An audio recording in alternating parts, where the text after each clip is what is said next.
नमस्कार दोस्तों, मेरा नाम है विजय कुमार। आप देख रहे हैं कॉमिक्स पिटारा चैनल को। तो चलिए दोस्तों, बाकेलाल की इस हास्य और मजेदार कॉमिक्स को शुरू करते हैं, जिसका नाम है शोक वाटिका। आप देख सकते हैं इसका कवर पृष्ठ, जो कि कुछ इस तरह का है। ओके, तो चलिए इसकी शानदार स्टोरी को शुरू करते हैं। मानव और असुरों का बैर हजारों वर्षों से चला आया है। पकड़ लो इन मानव को, आज इनकी चाट बनाकर खाएंगे।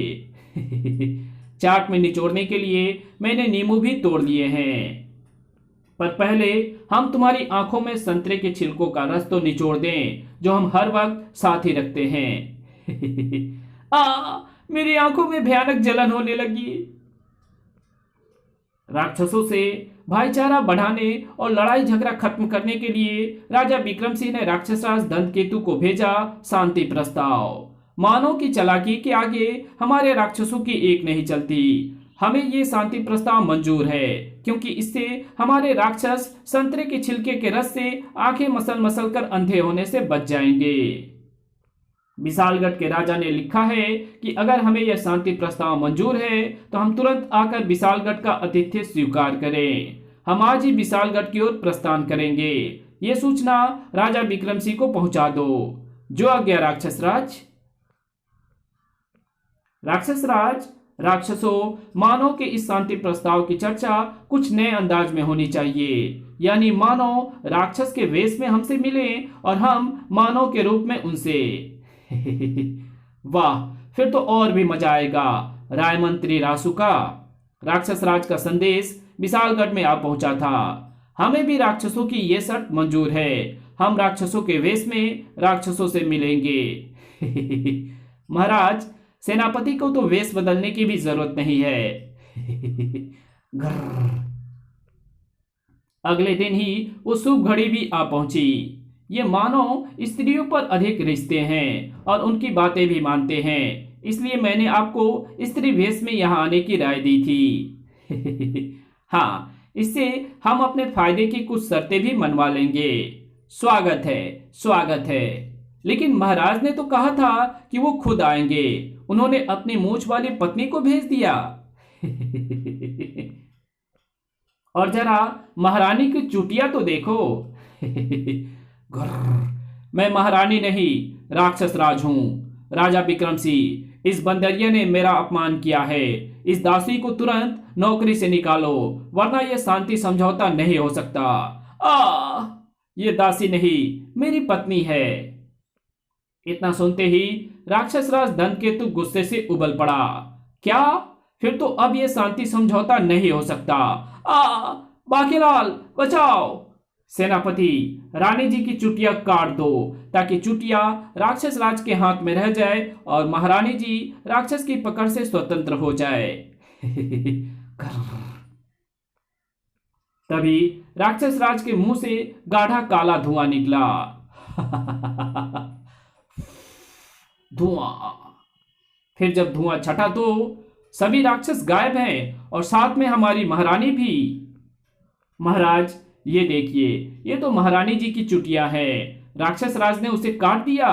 रानी अपनी चुटिया से बहुत प्यार करती थी।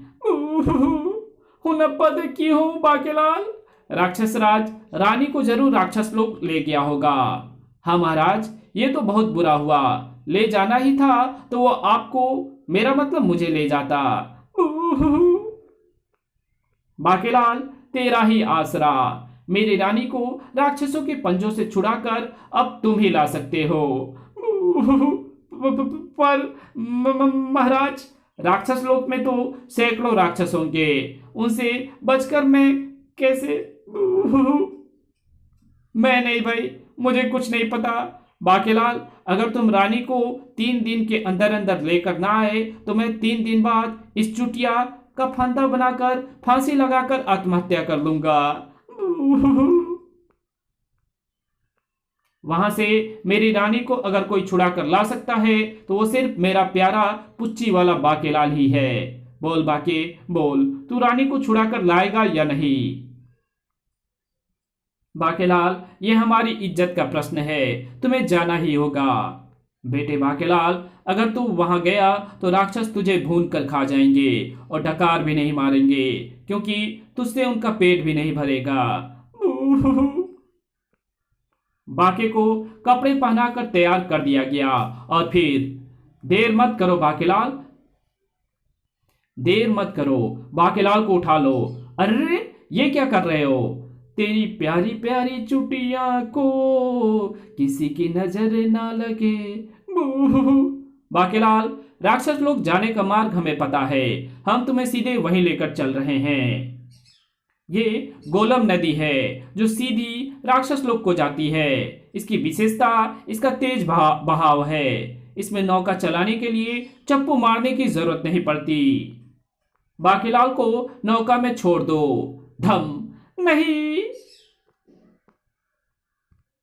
नौका की रस्सी काट दो। ये काम तो मेरी तलवार एक ही झटके में कर देगी। कटाक, रस्सी कटते ही नौका पर सवार बाकेलाल नदी के तीव्र बहाव में बह चला। अरे कमबख्तो, ये क्या किया? कम से कम एक तलवार तो लेने देते। और ये क्या? आगे तो कोई झरना है जिसका भयानक शोर मेरे कानों में आ रहा है। बाकेलाल को अपनी मृत्यु सामने नजर आ गई थी और उधर उसी समय राक्षस लोक की धरती पर तेरा अंतिम समय आ गया सिरभिस्न। मेरा खड़ग तेरे प्राण लेने ही वाला है।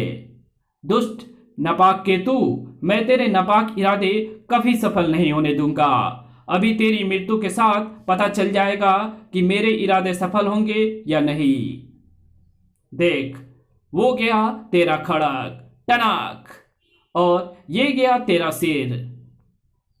लेकिन तभी हट जा रे, हट जा आगे से। आए, मगर हटने का समय नहीं था और धड़ाक। मेरी मृत्यु केवल नौका के टकराने से ही हो सकती थी, इसलिए मैं पानी में जाने से भी डरता था। मगर क्या पता था कि नौका पानी से बाहर आकर भी मुझसे टकरा जाएगी। हुनप्पा क्यों? मैं कहाँ हूं? मानो तुम राक्षस लोक में हो, जहां राक्षस राज दंत केतु का राज है।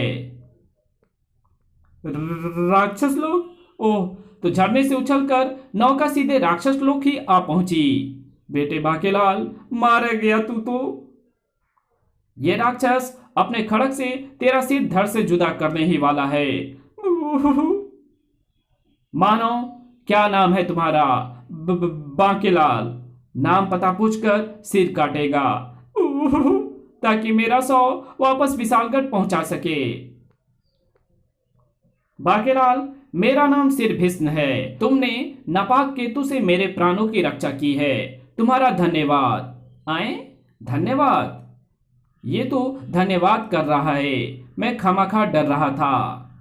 हाँ बाकेलाल, दरअसल नापाक केतु पड़ोसी राक्षस राज्य का एक शक्तिशाली राक्षस था। आज जब ये गुपचुप राक्षस लोक में प्रवेश करने की चेष्टा कर रहा था तो इसे मैंने देख लिया। मेरे ललकारने पर हमारा युद्ध आरंभ हो गया। परंतु अब तुम विलंब मत करो, तुम्हें तुरंत यहां से जाना होगा, क्योंकि पहरेदार राक्षस भुंज तुम्हें देख चुका है। यहाँ मानव को देखते ही उसकी बोटियां काटकर उसे चील कौवों को खिला दिया जाता है। वो देखो, यहाँ की चील कौवे जो मानव को राक्षस लोक में देखते ही समझ जाते हैं कि उनकी दावत का समय हो गया है और वो यहाँ मंडराने लगते हैं। बाप रे, इतनी विशाल! Quick quick! परंतु मैं यहां से अकेला नहीं जा सकता। क्या मतलब? तो और किसको साथ लेकर जाओगे? अपनी महारानी स्वर्णलता को, जिसे राक्षस राज दंतकेतु विशालगढ़ से उठा लाया है। मैं विशालगढ़ से राजा विक्रम सिंह का प्रमुख सलाहकार एवं रक्षक बाकेलाल हूँ। ओह, तो वो तुम्हारी रानी है? बाकेलाल, क्या तुम अकेले रानी स्वर्णलता को शोक वाटिका से ले जाने का दमखम रखते हो? मेरी राय मानो, उसे भूल जाओ और वापस घर लौट जाओ। मैं तो लौट जाऊं, पर घर वाले खाली हाथ विशालगढ़ में घुसने नहीं देंगे। तभी मारो, काटो! जिस बात का डर था वही हुआ। राक्षस आ गए। चील कौवे की लारें भी टपकने लगी है। अब मैं भी तुम्हारी कोई मदद नहीं कर सकता। हुनप्पा देखी हूं। देखते ही देखते बाकेलाल को राक्षसों ने घेर लिया। मानो राक्षस लोक में प्रवेश करने का दुस्साहस कैसे किया। हे भोले शंकर बचाओ। लेकिन जैसे ही राक्षस निकट आए आए ये क्या जादू है। उई। मेरे पास आते ही सभी राक्षस मेरे शरीर से निकली अग्नि में जलने लगे। परंतु मेरे शरीर में ये जादुई अग्नि आई कहां से, ये मैं बताता हूं। ये जादुई अग्नि दरअसल शत्रुनाशक अग्नि थी, जो असल में नपाक केतु ने भगवान शिव की आराधना करके उनसे प्राप्त की थी। नपाक केतु इसी शक्ति के आधार पर राक्षस राज को मारकर खुद राक्षस लोक का राजा बनना चाहता था, परंतु उसकी तुम्हारे हाथों अनायास ही मृत्यु के बाद वो शक्ति तुम्हारे अंदर समा गई।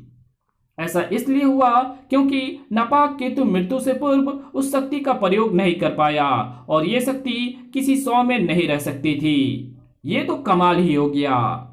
परंतु तुम्हें कैसे पता चला कि शिव शक्ति का प्रयोग करने के लिए ये कहना पड़ता है, हे भोले शंकर बचाओ। ओह, तो इसलिए उस शक्ति ने मेरे शरीर से निकलकर उन राक्षसों को भस्म कर दिया था और मैं समझ रहा था कि ऐसा अपने आप ही हो गया। मुझ पर भोलेनाथ की बहुत कृपा है श्रीभीष्म जी। अगर तुम पर भोले शंकर की कृपा ना होती तो वो देखो, इस समय तुम उन चील कौवे का भोजन बन रहे होते। किंतु अब तो तुम्हारा जीवन और भी संकट में पड़ गया है और अब तुम्हारे पास शिव की अग्नि शक्ति भी नहीं है, क्योंकि ये शक्ति एक बार ही काम करती है।